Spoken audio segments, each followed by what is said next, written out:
दोस्तों आज हम लोग बात करने वाले हैं त्रिपुरा की। जैसा कि आप सब देख रहे हैं कि त्रिपुरा में अभी जो केसेस मिले हैं HIV के, वो स्टूडेंट्स, कॉलेज स्टूडेंट्स और स्कूल के स्टूडेंट्स में मिले हैं।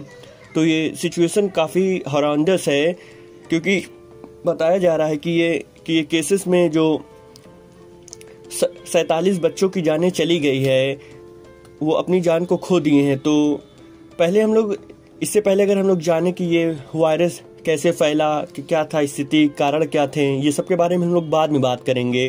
पहले हम लोग देखते हैं ये HIV वायरस है क्या। दोस्तों जैसा कि तुम लोग जानते हो कि जब कोई भी वायरस हमारी बॉडी में इंटर करता है तो जो हमारी बॉडी है, हमारी बॉडी में जो इम्यून सिस्टम है वो उसको रिस्पॉन्स करता है उस वायरस को। और जैसा कि तुम लोग ये भी जानते हो कि हमारी बॉडी में जो वाइट ब्लड सेल्स होती हैं, हेल्प टी सेल्स होती हैं, जिसको हम लोग CD4 सेल्स भी कहते हैं, वे सेल अगेंस्ट में रिस्पॉन्स देती हैं सभी वायरसों को। कोई भी कैसा भी वायरस हो, वो उसे हमें प्रोटेक्ट करती है उस वायरस से, क्योंकि ये काफ़ी डेंजरस होती है। अब लेकिन ये HIV जो है, ये एक ऐसा वायरस है, ये बहुत ही घातक वायरस है। ये हमारे इम्यून सिस्टम को भी अफेक्ट करता है। और लेकिन जब ये हमारी बॉडी में इंटर करता है तो हमारा जो इम्यून सिस्टम है इतनी आसानी से गिव अप नहीं करता। ये लड़ा करता है उस वायरस से। जब तक ये लड़ पाता है, उसके अंदर जब तक कैपेबिलिटीज़ रहती हैं, वो फाइट करता है। जैसा कि तुम जानते हो कि जो वाइट ब्लड सेल्स होती हैं, ये रिलीज करती हैं प्रोटीन्स, जिसको हम लोग कहते हैं एंटीवायरल प्रोटीन्स, और बहुत सी एंटीबॉडीज़ को, परफोरिन को, और ये हेल्प करती हैं हमारे टी सेल्स को मजबूत करने में, उसको स्ट्रांग बनाने में, ताकि ये लड़ सके इस वायरस के अगेंस्ट। और ये ऐसा करती भी है कि इसके प्रोडक्शन को जो है एकदम कम कर देती है, एकदम डिक्रीज कर देती है, ताकि ये आगे बढ़ ना पाए। तो बहुत काफ़ी हद तक रोकती है इस वायरस को। लेकिन ये वायरस जो है कुछ समय के बाद पहले मतलब जो ये सेल्स होती हैं, इसको रोके रखे रहती हैं और इम्यून सिस्टम को स्ट्रांग बनाए रखे रहती हैं। लेकिन काफ़ी समय बाद क्या होता है, ये फिर से ये जो वायरस हैं एक्टिव हो जाते हैं। और अब कि ये इतने एक्टिव हो जाते हैं कि ये डिसेबल कर देते हैं उन एंटीवायरल प्रोटीन्स को, कि अब ये डिसेबल्ड हो गई हैं, अब ये फाइट अगेंस्ट नहीं कर सकती उन वायरस के अगेंस्ट।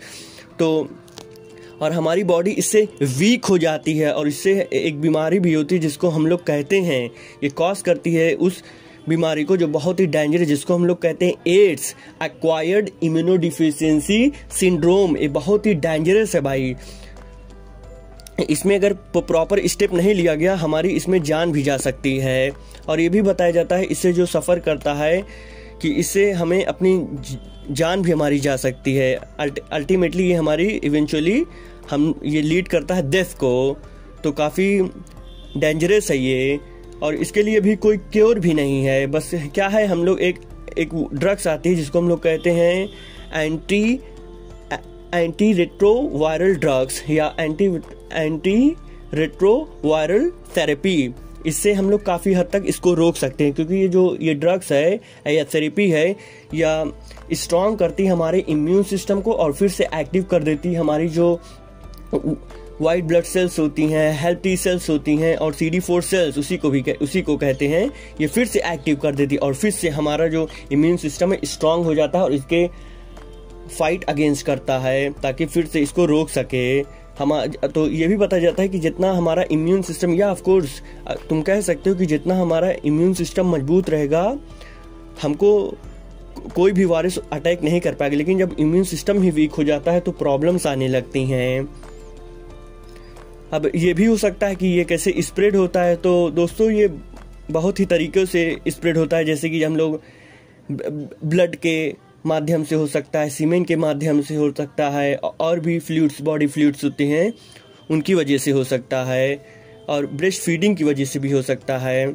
अगर इसका प्रॉपर डायग्नोज नहीं किया गया तो मेडिसिन अभी बनी नहीं, लेकिन प्रॉपर ट्रीटमेंट, ये जो थेरेपी हम लोग दे सकते हैं इसके प्रोडक्शन को कम करने के लिए, ताकि हमारा इम्यून सिस्टम स्ट्रांग रहे और इसके अगेंस्ट वर्क कर सके।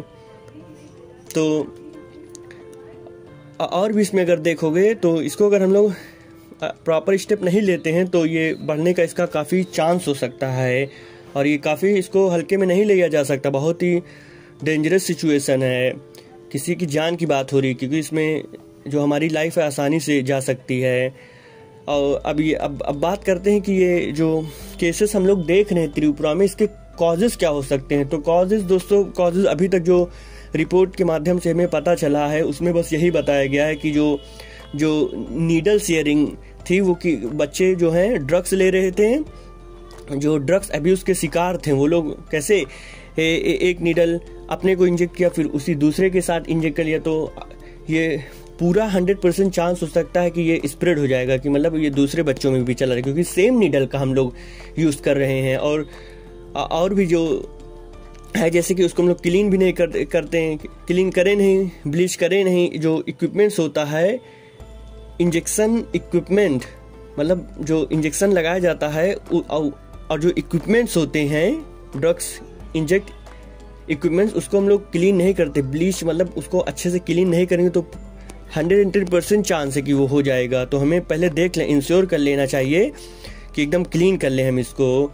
तो सिचुएशन यही थी कि वो बच्चे शेयर कर रहे थे नीडल, ड्रग्स अब्यूज़ के वो शिकार थे और उसको ले रहे थे, इसीलिए ये बीमारी जो है फैली उन लोगों में। और ये भी बताया जा रहा है कि और से भी बहुत से कॉजेज़ हैं, लेकिन यही प्रॉपर हो सकता है कि हम लोग कि मतलब वो लोग प्रॉपर इसको डायग्नोस नहीं कर पाए, उसका क्योर कि हम लोग क्या करें कि उसको पहले में क्लीन, हम जैसा कि हम तुमको बता भी चुके, उसको क्लीन कर लेना चाहिए, बहुत ही ज़रूरी रहता है दोस्तों।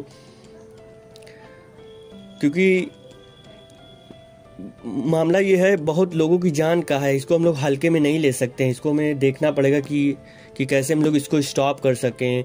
तो इसका प्रिवेंशन यही है कि जैसा कि बताया हूँ मैंने, कि इसको बस तुम लोग क्या कि जब भी कोई नीडल या इंजेक्शन इक्विपमेंट जो होता है, ड्रग्स इंजेक्शन इक्विपमेंट, उसको हम लोग क्लीन कर लें, ब्लीच कर लें और एकदम क्लीन, नीट एंड क्लीन रखें, तो एकदम आप इंश्योर रहें कि आपको मतलब बहुत हद तक ये काम करेगी, क्योंकि इसका प्रॉपर इलाज है नहीं, लेकिन बहुत हद तक हमें ये बेनिफिट दे सकती हैं, हमको हेल्दी रख सकती हैं। लेकिन अगर हम ये सब नहीं करते हैं तो ये हमें मौत की तरफ ले जाएगा।